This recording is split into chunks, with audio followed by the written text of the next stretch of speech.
17वीं लोकसभा ने 5 वर्ष देश सेवा में जिस प्रकार से अनेक विध महत्वपूर्ण निर्णय किए, अनेक चुनौतियों को सबने अपने सामर्थ्य से देश को उचित दिशा देने का प्रयास, एक प्रकार से ही आज का दिवस हम सबकी उन 5 वर्ष की वैचारिक यात्रा का, राष्ट्र को समर्पित उस समय का,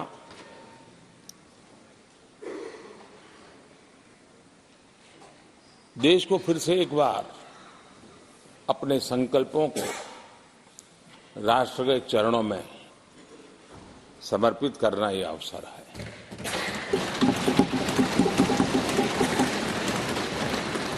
ये 5 वर्ष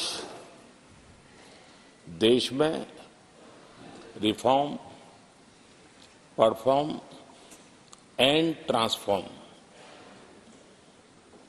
ये बहुत रेयर होता है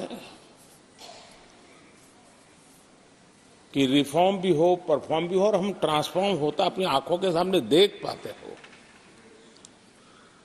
एक नया विश्वास भरता हो। ये अपने आप में 17वीं लोकसभा से आज देश अनुभव कर रहा है और मुझे पक्का विश्वास है कि देश 17वीं लोकसभा को जरूर आशीर्वाद देता रहेगा।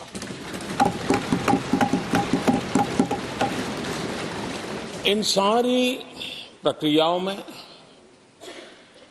सदन के सभी माननीय सदस्यों का बहुत महत्वपूर्ण रोल रहा है, महत्वपूर्ण भूमिका रही है और ये समय है कि मैं सभी माननीय सांसदों का इस गृह के नेता के नाते भी और आप सबके एक साथी के नाते भी आप सबका अभिनंदन करता हूं।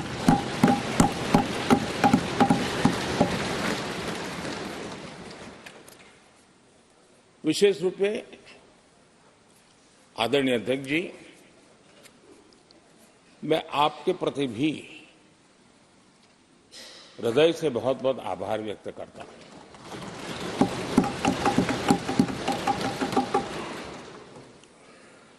पांचों वर्ष कभी कभी सुमित्रा जी मुक्त हास्य करती थी, लेकिन आप हर पल आपका चेहरा मुस्कान से भरा रहता था। जहां कुछ भी हो जाए लेकिन कभी भी उस मुस्कान में कोई कमी नहीं आई।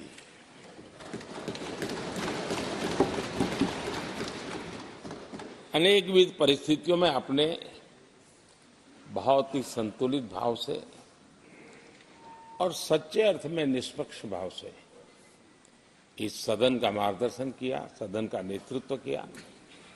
मैं इसके लिए भी आपकी भूरी भूरी प्रशंसा करता हूं।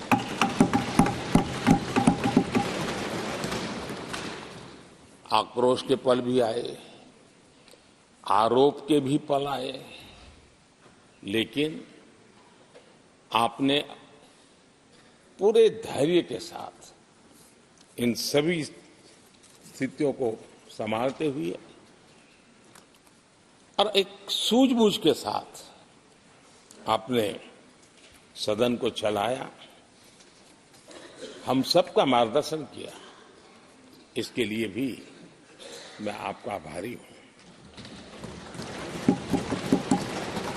आदरणीय सभापति जी, इस 5 वर्ष में इस सदी का सबसे बड़ा संकट पूरी मानव जात ने झेला।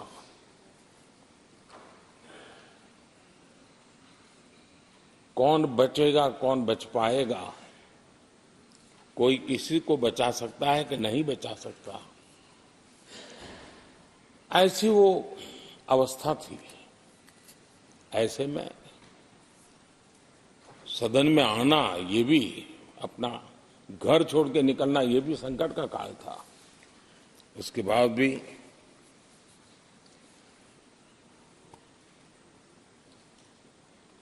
जो भी नई व्यवस्थाएं करनी पड़ी, आपने उसको किया। देश के काम को रुकने नहीं दिया। सदन की गरिमा भी बनी रहे और देश के आवश्यक कामों को जो गति देनी चाहिए, वो गति भी बनी रहे। और उस काम में सदन की जो भूमिका है, वो रत्ती भर भी पीछे न रहे। इसको आपने बड़ी कुशलता के साथ संभाला और दुनिया के लिए एक उदाहरण के रूप में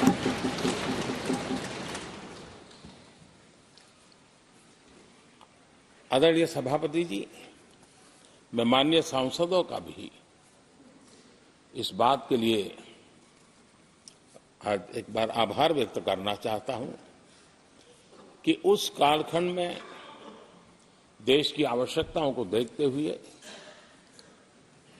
सांसद निधि छोड़ने का प्रस्ताव माननीय सांसदों के सामने रखा और एक पल के विलंब के बिना सभी माननीय सांसदों ने सांसद निधि से मुक्त। इतना ही नहीं, एक देशवासियों को पॉजिटिव मैसेज देने के लिए अपने आचरण से समाज को एक विश्वास देने के लिए सांसदों ने अपनी सैलरी में से 30% कटौती का निर्णय सबने खुद ने किया, ताकि देश को भी विश्वास हुआ कि ये सबसे पहले छोड़ने वाले लोग हैं। और आदरणीय सभापति जी, हम सभी सांसद बिना कारण साल में 2 बार हिंदुस्तान के मीडिया के किसी न किसी कोने में गाली खाते रहते थे कि ये सांसदों को इतना मिलता है और कैंटीन में इतने में खाते हैं, बाहर इतने में मिलता है, कैंटीन में इतने में मिलता है, बाहर यानी पता नहीं बाहर लोग तो लिए जाते थे।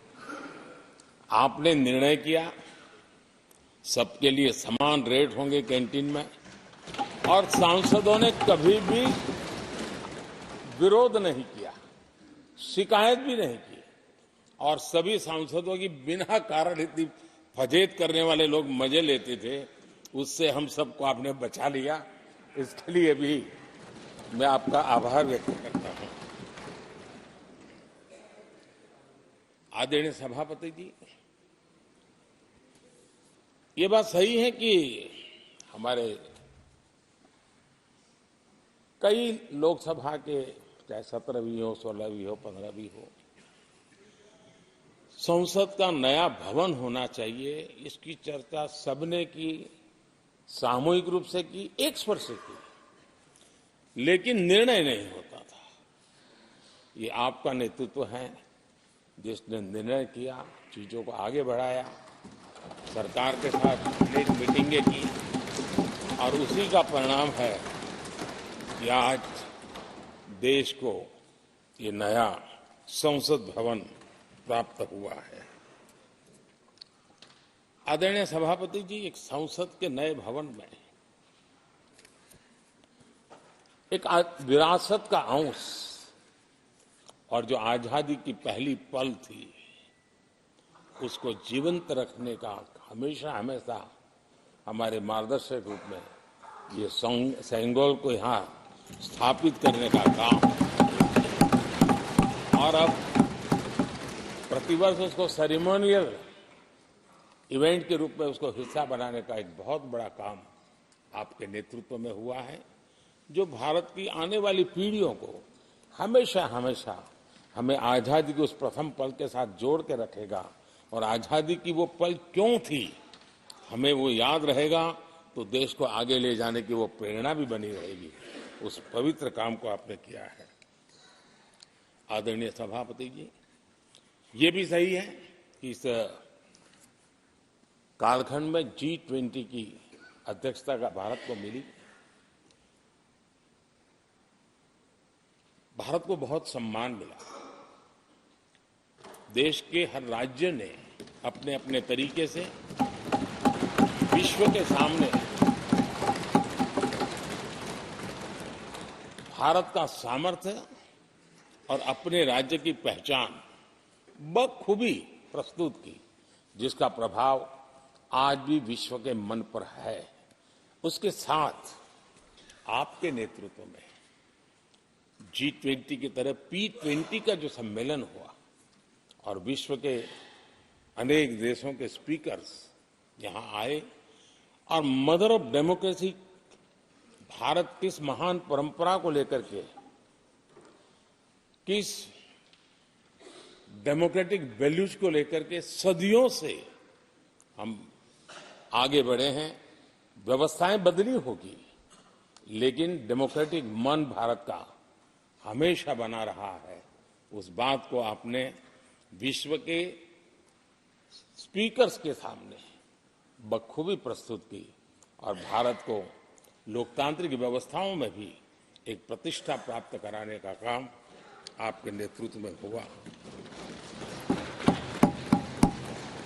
आदरणीय सभापति जी, मैं एक बात के लिए आपका विशेष अभिनंदन करना चाहता हूं। शायद हमारे सभी माननीय सांसदों का और मीडिया का भी उस तरफ ध्यान नहीं गया है। हम संविधान सदन जिसको कहते हैं, जो पुरानी संसद, जिसमें महापुरुषों के जन्म जयंती निमित्त उनकी प्रतिमा को पुष्प चढ़ाने के लिए हम लोग एकत्र आते हैं, लेकिन वो एक 10 मिनट का इवेंट होता था और चले जाते थे। आपने देश भर में इन महापुरुषों के लिए वक्तृत्व स्पर्धा, निबंध स्पर्धा का एक अभियान चलाया। उसमें से जो बेस्ट ऑरेटर होते थे और बेस्ट एसेज होते थे, हर राज्य से 2-2 बालक उस दिन दिल्ली आते थे और उस महापुरुष की जन्म जयंती के समय, पुष्प वर्षा के समय वो मौजूद रहते थे, देश के नेताओं को, और बाद में वो पूरा दिन भर रह करके उस पर अपना व्याख्यान देते थे। वे दिल्ली के अन्य स्थान पर जाते थे, वो सांसद की गतिविधियों को समझते थे।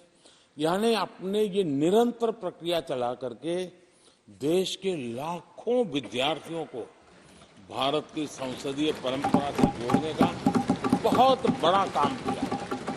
और ये परंपरा ये आपके खाते में रहेगी और आने वाले समय में हर कोई बड़े गौरव के साथ इस परंपरा को आगे बढ़ाएगा।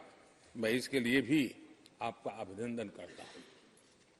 आदरणीय अध्यक्ष जी, संसद की लाइब्रेरी जिसको उपयोग करना चाहिए वो कितना कर पाते थे वो तो मैं नहीं कह सकता हूं, लेकिन आपने उसके दरवाजे सामान्य व्यक्ति के लिए खोल दिए।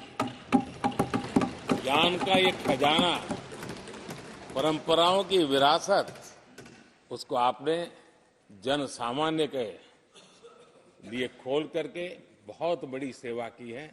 मैं इसके लिए भी आपका हृदय से अभिनंदन करता हूं। पेपरलेस पार्लियामेंट, डिजिटलाइजेशन, अपने आधुनिक टेक्नोलॉजी हमारी व्यवस्था में कैसे बने। शुरू में कुछ साथियों को दिक्कत रही, लेकिन अब सब इसके आदी हो गए हैं। सब मैं देखता हूं, जब यहाँ बैठे हैं तो कुछ न कुछ करते रहते हैं। तो अपने आप में एक बहुत बड़ा काम आपने किया है। ये एक स्थायी व्यवस्थाएं आपने निर्माण की है। मैं इसके लिए आपका बहुत आभार व्यक्त करता हूं।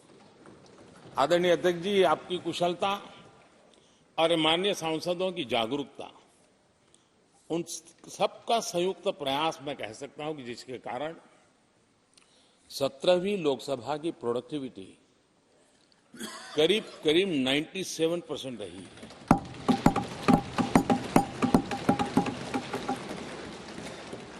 97% प्रोडक्टिविटी अपने आप में प्रसन्नता का विषय है, लेकिन मुझे विश्वास है कि आज जब 17वीं लोकसभा की हम समाप्ति की तरफ बढ़ रहे हैं, तब एक संकल्प लेकर के 18वीं लोकसभा प्रारंभ होगी कि हम हमेशा 100% से ज्यादा प्रोडक्टिव वाली हमारी कार्यवाही करेंगे, और उसमें भी 7 सत्र 100% से भी ज्यादा प्रोडक्टिविटी वाले रहे। ये भी, और मैंने देखा आपने रात रात बैठ करके भी हर सांसदों के मन की बात को आपने सरकार के ध्यान में लाने का भरपूर प्रयास किया। मैं इन सफलता के लिए सभी माननीय सांसदों का और सभी फ्लोर लीडर्स का भी हृदय से आभार और अभिनंदन व्यक्त करता हूं। पहले सत्र में, 17वीं लोकसभा के पहले सत्र में दोनों सदन ने 30 विधेयक पारित किए थे। ये अपने आप में रिकॉर्ड है।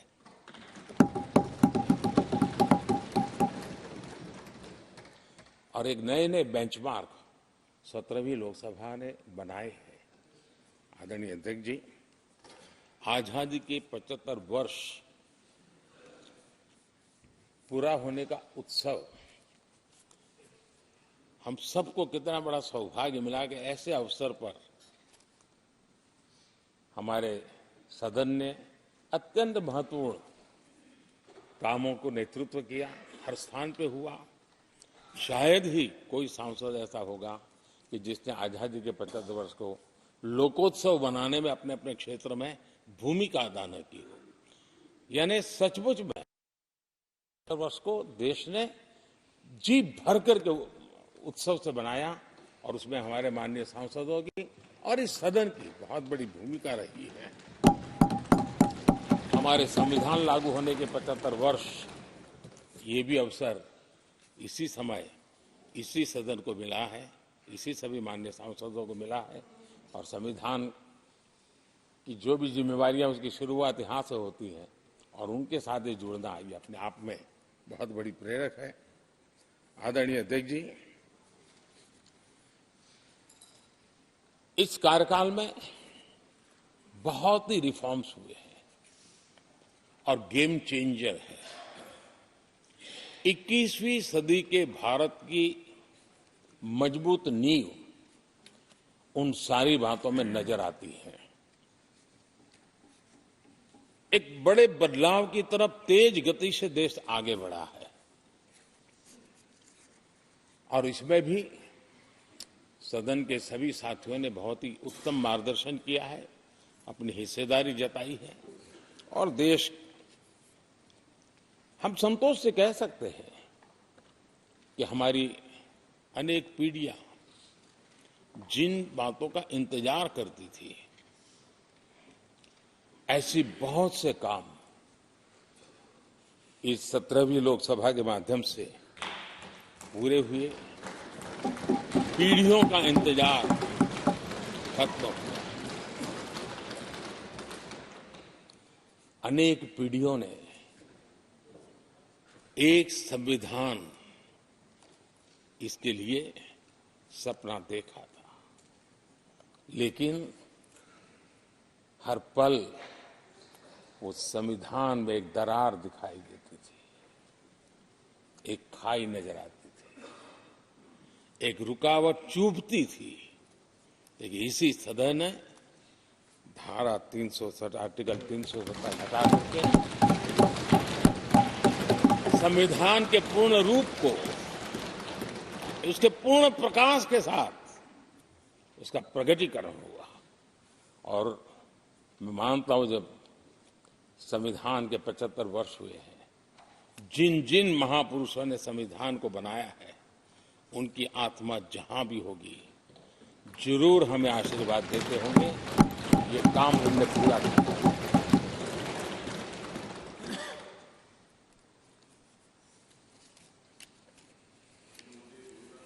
कश्मीर के भी, जम्मू कश्मीर के लोगों को सामाजिक न्याय से वंचित रखा गया था। आज हमें संतोष है कि सामाजिक न्याय का जो हमारा कमिटमेंट है, वो हमारे जम्मू कश्मीर के भाई बहनों को भी पहुंचा करके हम आज एक संतोष की अनुभूति कर रहे हैं। आदरणीय अध्यक्ष जी, आतंकवाद नासूर बनके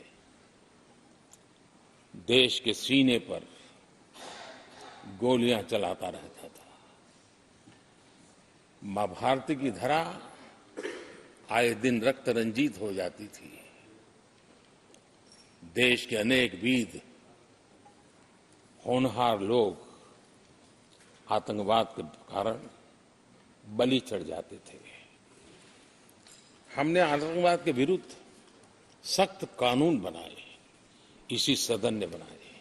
मुझे पक्का विश्वास है कि उसके कारण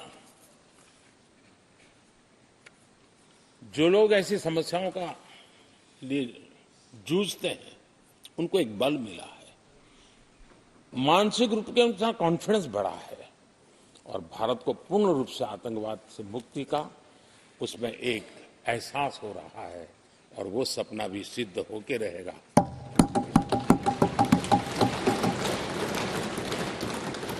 हम 75 साल तक अंग्रेजों की दी हुई दंड संहिता में जीते रहे। हम गर्व से कहेंगे, देश को, नई पीढ़ी को कहेंगे, आप अपने पोते पोती को कह सकेंगे गर्व से कि देश 75 साल भले दंड संहिता में जिया, लेकिन अब आने वाली पीढ़ी न्याय संहिता में जिएगी। और यही सच्चा लोकतंत्र है। आदरणीय अध्यक्ष जी, मैं आपका एक बात के लिए और अभिनंदन करना चाहूंगा कि नया सदन, इसकी भव्यता वगैरह तो है ही, लेकिन उसका प्रारंभ एक ऐसे काम से हुआ है जो भारत की मूलभूत मान्यताओं को बल देता है, और वो नारी शक्ति वंदन अधिनियम। जब भी इस नए सदन की चर्चा होगी तो नारी शक्ति वंदन अधिनियम, इसका जिक्र होकर के, यानी एक, और भले ही वो छोटा सत्र था, लेकिन दूरगामी निर्णय करने वाला सत्र था। इस नए सदन की पवित्रता का एहसास उसी पल शुरू हो गया था, जो हम लोगों को एक नई शक्ति देने वाला है। और उसी का परिणाम है कि आने वाले समय में जब बहुत बड़ी मात्रा में यहाँ हमारी माताएं बहनें बैठी होगी, देश गौरव की अनुभूति।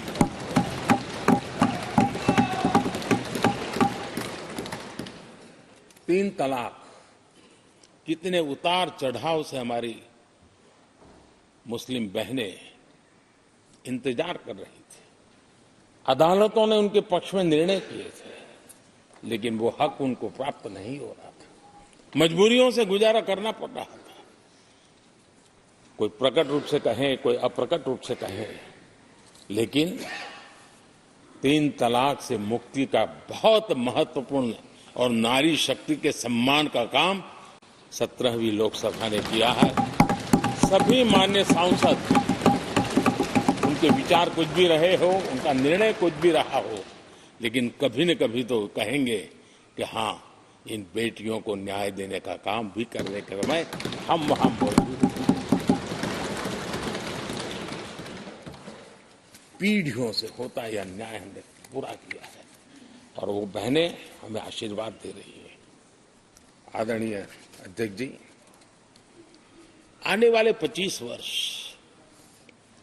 हमारे देश के लिए बहुत महत्वपूर्ण है। राजनीति की गहमागहमी अपनी जगह पे है, राजनीतिक क्षेत्र के लोगों की अपनी आशा आकांक्षा अपनी जगह पे है, लेकिन देश की अपेक्षा, देश की आकांक्षा, देश का सपना, देश का संकल्प ये बन चुका है। 25 साल वो हैं जो देश इच्छित परिणाम प्राप्त करके रहेगा।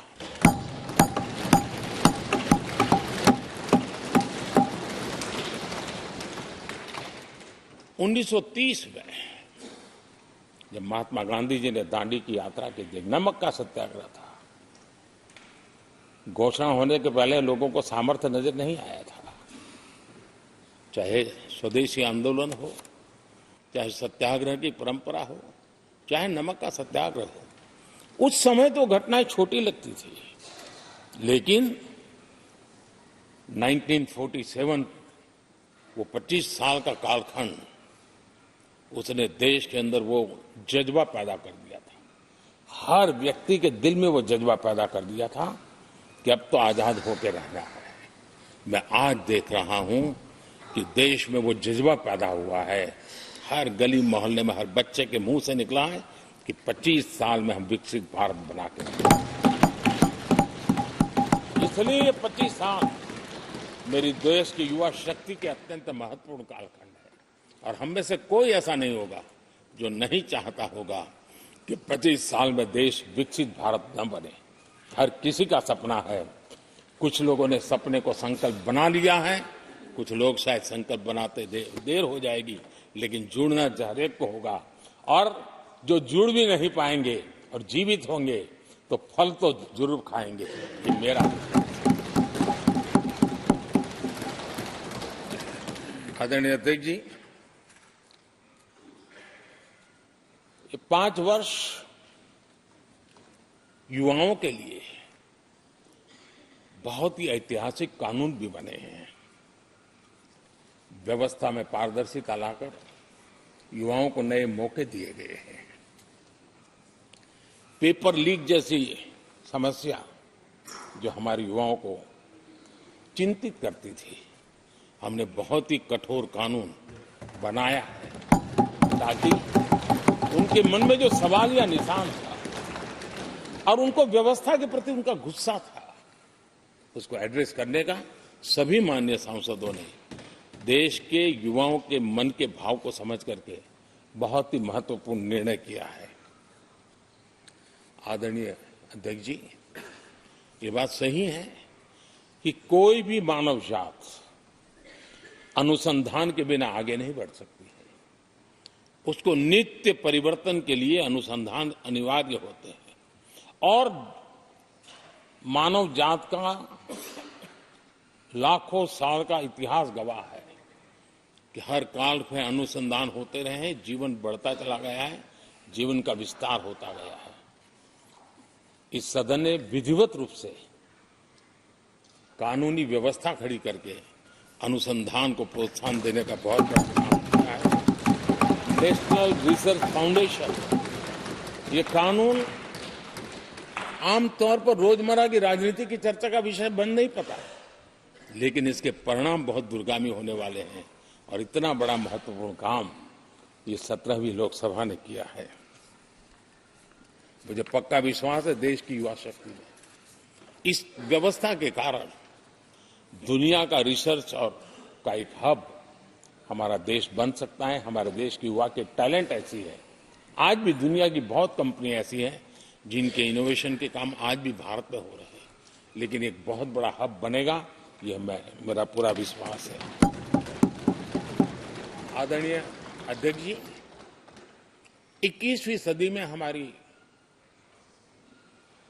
बेसिक नीड्स पूरी तरह बदल रही है। कल तक जिसका कोई मूल्य नहीं था, कोई ध्यान नहीं था, वो आने वाले में बहुत अमूल्य बन चुका है।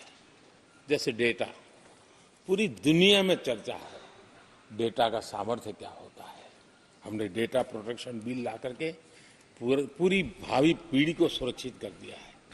पूरी भावी को एक नया शस्त्र हमने उसके हाथ में दिया है, जिसके आधार पर वो अपने भविष्य को बनाने के लिए इसका सही इस्तेमाल भी करेंगे। और digital personal data protection act, ये हमारी 21वीं सदी की पीढ़ी को और दुनिया के लोगों को भी भारत के इस एक्ट के प्रति रुचि बनी हुई है। दुनिया के देश उसका अध्ययन करते हैं, अपने अपना नई नई व्यवस्था अनुकूल करने के लिए प्रयास कर रहे हैं।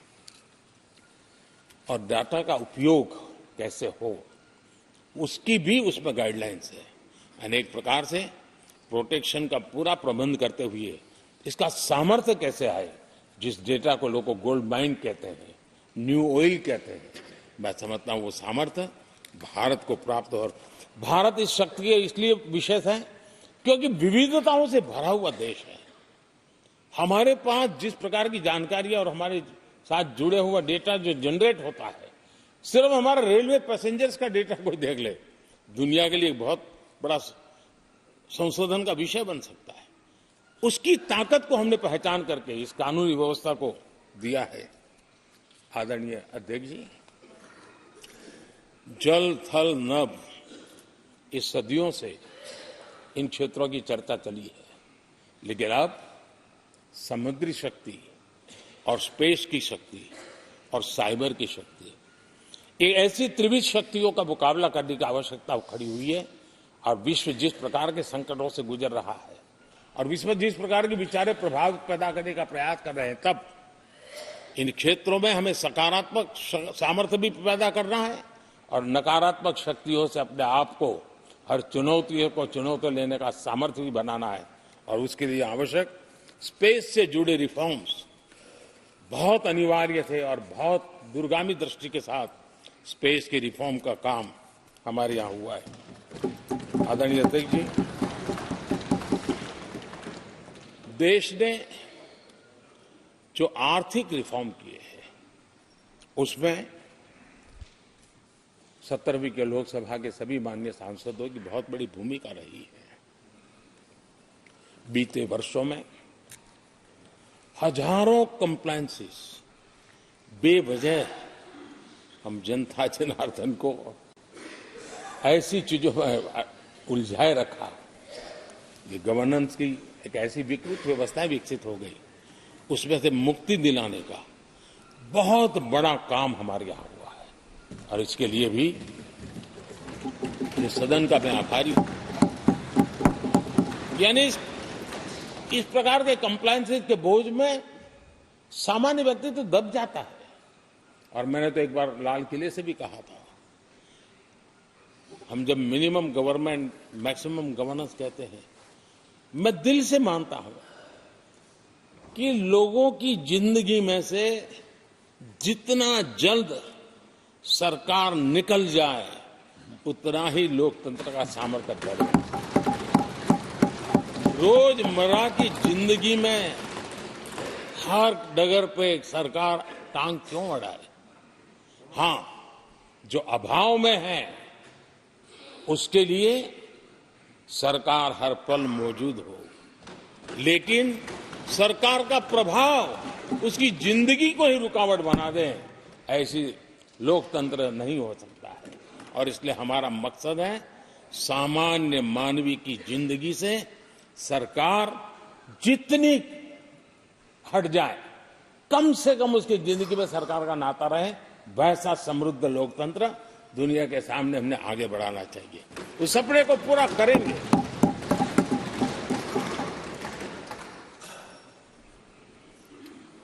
आदरणीय अध्यक्ष जी, companies act, limited liability partnership act, 60 से अधिक गैर जरूरी कानूनों को हमने हटाया है। ईज ऑफ डूइंग बिजनेस, इसके लिए ये बहुत बड़ी आवश्यकता थी, क्योंकि अब देश को आगे बढ़ना है तो बहुत सारी रुकावटों से बाहर आना पड़ेगा। हमारे कई कानून तो ऐसे थे, छोटी छोटे कानूनों से जेल में भर दो बस। यहां तक कि फैक्ट्री है और उसके शौचालय को 6 महीने में एक बार अगर व्हाइट वॉश नहीं किया है तो उसके लिए जेल थी, वो कितनी बड़ी कंपनी का मालिक क्यों ना हो। अब ये जो एक प्रकार की जो अपने आप को बड़े लेफ्ट लिबरल कहते हैं, उन लोगों की आइडियोलॉजी और देश में ये तुमारशाही का जमाना, उन सारों से मुक्ति दिलाने का हमें भरोसा होना चाहिए। भाई वो करेगा। आज लोगों के घरों में लिफ्ट होती है, वो सोसाइटी फ्लैट वाले लोग अपनी लिफ्ट रिपेयर करते ही है जी, हर चीज कर लेते हैं। तो ये जो समाज पर, नागरिक पर भरोसा करने का काम, बहुत तेजी से बढ़ाने का काम 17वीं लोकसभा ने किया है। और इसके लिए जन विश्वास एक्ट, मैं समझता हूं 180 से ज्यादा प्रावधान डीक्रिमिनलाइज करने का काम किया है। जो मैं कहा छोटी छोटी बात में जेल में डाल देना, ये डीक्रिमिनलाइज करके हमने नागरिक को ताकत दी है। वो इसी सदन ने किया है, यही माननीय सांसदों ने किया है। कोर्ट की चक्कर से जिंदगी बचाने के लिए बहुत महत्वपूर्ण काम, कोर्ट के बाहर विवादों से मुक्ति, उस दिशा में एक महत्वपूर्ण काम, मध्यस्थता का कानून, उस दिशा में भी इसी माननीय सांसदों ने बहुत बड़ी भूमिका अदा की, जो हमेशा हाशिए पर था, किनारे पर थे, जिनको कोई पूछता नहीं था। सरकार होने का उनको एहसास हुआ है। हाँ, सरकार है, हम हैं। जब कोविड में मुफ्त इंजेक्शन मिलता था ना, उसको भरोसा होता था, चलिए जान बच गई। सरकार होने का उसको एहसास होता था, और यही तो सामान्य मानवीय की जिंदगी में बहुत आवश्यक होता है। वो असहायता न अनुभव, अब क्या होगा, ये स्थिति पैदा नहीं होनी चाहिए। ट्रांसजेंडर समुदाय अपमानित महसूस करता था, और जब बार बार वो अपमानित होता था तो उसके अंदर भी विकृतियों की संभावनाएं बढ़ती रहती थी, और ऐसे विषयों से सब लोग दूर भागते थे। 17वीं लोकसभा के सभी माननीय सांसदों ने ट्रांसजेंडर्स के प्रति भी संवेदना जताई, और उनके जीवन में भी बेहतरीन जिंदगी बने। और आज दुनिया के अंदर जब भारत ने ट्रांसजेंडर के लिए किए हुए काम हैं, जो निर्णय किए हैं, इसकी चर्चा है दुनिया को बड़ा। जब हम कहते हैं ना, हमारे यहाँ इवन हमारे माता बहनों के लिए प्रेगनेंसी के लिए 26 वीक की डिलीवरी के समय की छुट्टी, दुनिया के समृद्ध देशों को भी आश्चर्य होता है। अच्छा, यानी ये प्रोग्रेसिव निर्णय यहीं पर हुए हैं, इसी 17वीं लोकसभा में हुए हैं। हमने ट्रांसजेंडर को एक पहचान दी है। अब तक करीब 16-17 हजार ट्रांसजेंडर को उनका आइडेंटिटी कार्ड दिया गया है, ताकि उनके जीवन को, और मैंने देखा अब तो मुद्रा योजना से पैसे लेकर के छोटा मोटा वो बिजनेस करने लगी है, वो कमाने लगी है। पद्मा अवार्ड हमने ट्रांसजेंडर को दिया है, एक सम्मान की जिंदगी जीने के लिए। सरकार से जुड़ी अनेक योजनाओं का लाभ जो अब तक उनको मिलता नहीं था, मिलना प्रारंभ हुआ है। वो सम्मानीय जिंदगी। आदरणीय अध्यक्ष जी, बहुत विकट काल में हमारा समय गया, क्योंकि 1.5-2 साल कोविड ने हमारे पर बहुत बड़ा दबाव डाला, लेकिन उसके बावजूद भी 17वीं लोकसभा देश के लिए बहुत उपकारक रही है, बहुत अच्छे काम किए हैं। लेकिन इस समय हमने कई साथियों को भी खो दिया है। हो सकता है अगर आज वो हमारे बीच होते तो आज इस विदाई समारोह में मौजूद होते, लेकिन बीच में ही कोविड के कारण हमें अपने बहुत होनहार साथियों को खोना पड़ा। उसका दुख हमेशा हमेशा हमारे रहेंगे। आदरणीय अध्यक्ष जी, 17वीं लोकसभा का अंतिम सत्र और अंतिम आवर ही समझ लीजिए है। लोकतंत्र और भारत की यात्रा अनंत है, अनेक, और ये देश किसी पर्पज के लिए है, उसका कोई लक्ष्य है, और पूरी मानव जात के लिए। चाहे श्री अरविंदो ने देखा हो, चाहे स्वामी विवेकानंद जी ने देखा, लेकिन आज उन शब्दों में, उस विजन में सामर्थ्य था, वो हम आंखों के सामने देख पा रहे हैं। दुनिया जिस प्रकार से भारत के महात्म्य को स्वीकार कर रही है, भारत के सामर्थ्य को स्वीकारने लगी है, और उसको, उस यात्रा को हमें और शक्ति के साथ आगे बढ़ाना है। आदरणीय अध्यक्ष जी, चुनाव बहुत दूर नहीं है। कुछ लोगों को थोड़ी घबराहट रहती होगी, लेकिन ये लोकतंत्र का सहज आवश्यक पहलू है। हम सब उसको गर्व से स्वीकार करते हैं, और मुझे विश्वास है कि हमारे चुनाव भी देश की शान बढ़ाने वाले, लोकतंत्र की हमारी जो परंपरा है, पूरे विश्व को अचंभित करने वाले अवश्य रहेंगे, ये मेरा पक्का विश्वास है।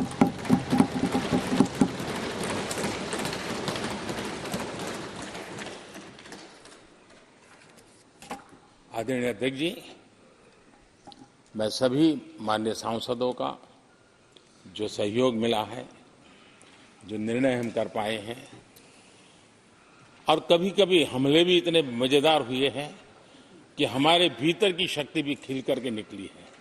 और मेरा तो परमात्मा की कृपा रही है कि मुझे जब चुनौती आती है तो जरा और आनंद आता है।